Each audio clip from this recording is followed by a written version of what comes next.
Craig Adams here from WeddingFilmSchool.com, and today I got a BuzzFeed post. I'm going to be telling you 9 different tips that I kind of tell my new second shooters before they shoot for me from my studio on the day of the wedding.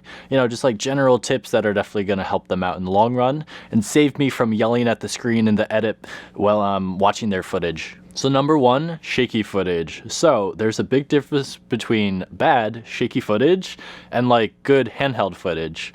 Some people mix those two up. I don't care what the shot is. It could be a really dope shot of like the bride like going through a door as like doves come out.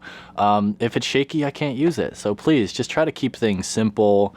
You know, if it's a multicam sequence like during the ceremony or first look, just stand away from your tripod if you're not making adjustments. You know, those little things, those little shakes can really mess things up, and it's just super annoying. So tip number 2 is to slow down, and that has to do with overshooting. You know, the worst is when I go through the edit and I see all these clips that I kind of just don't use. You know, there's no use for them.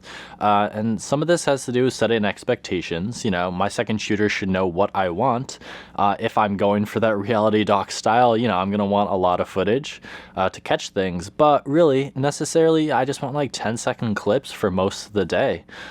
So just like slow down, think about what you're shooting. Don't get nervous about not having enough footage. You know, that's crazy. So just slow down. So tip 3 is to focus on how you're acting, not just what you're shooting. So I've had second shooters like be very slightly inappropriate, like very in the face of the people that they're shooting. I typically like to be very photojournalistic, very hands-off. You know, we get good footage, but you didn't even recognize or notice that we were there. You know, I've had second shooters. I've watched clips where they just like roll on the groom, just like getting changed and just like stuff that I'll never use. And it makes him like be like, why are you shooting this? Like, it's like a weird thing. Whenever I see that on a clip, it's like, whoa, like he actually recorded the groom like getting pissed off at him. So, you know, that's just something that you need to focus on, like how you look, not just what you're shooting. So tip 4 is good communication. So like text me what's going on, you know, especially if we're split in 2 different locations. Just tell me I'm here, you know, so I know that you're on time. We're done shooting. We're about to head here. Just give me a heads up, you know. It's really helpful. Just let me know what's going on, because the worst is when I just don't hear from you and I kind of like expect you to be doing something, but you may just be like getting a snack somewhere. Like, I would rather have you just ask or tell me what you're doing rather than just assume. So, yeah. So tip 5 is to have info ready. And that necessarily doesn't mean that you're memorizing things, but just kind of have like a PDF on your phone ready to go in case we do. And just keep me on schedule. And that's times, locations, addresses. You know, it's going to take 15 minutes for us to drive here. Just let me know, you know, give me a heads up, because I want to be able to focus on the filmmaking aspect and not the scheduling. So that'll help me out in the long run and just kind of, you know, keep on track as far as the schedule. So tip 6 is to keep an eye on gear. You know, it helps to have an extra set of eyes, so why not? You know, some stuff does get stolen, you never know, or just gets moved. So just keep an eye on it. Try to keep it organized in one spot. I don't want to make a mess of stuff, or even worse, you know, have guests be like, this tripod is in the way of my seat, like I can't sit down. So just be aware of what our stuff is doing and where it is. So tip 7 has to do with like shot composition.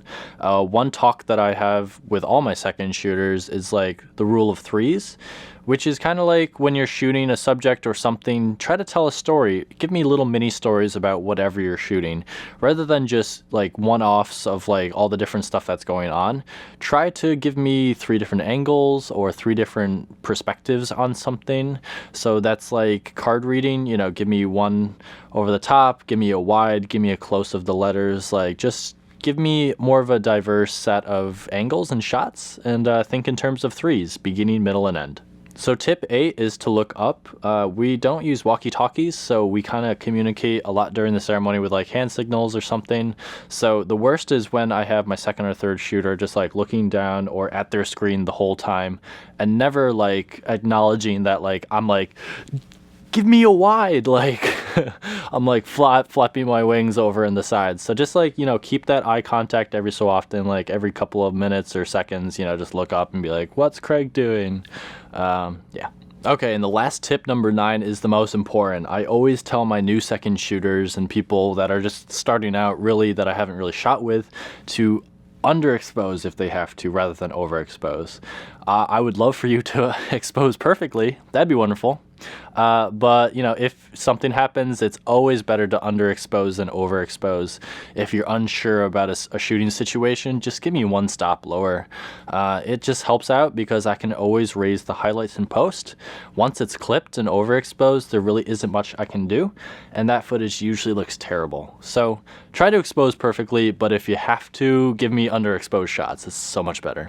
So those are 9 tips. I'm sure I left some out, so please comment below and leave your tips, what you tell your second shooters, and stuff that I forgot down in the comment section below. But until then, thank you for watching, and see ya.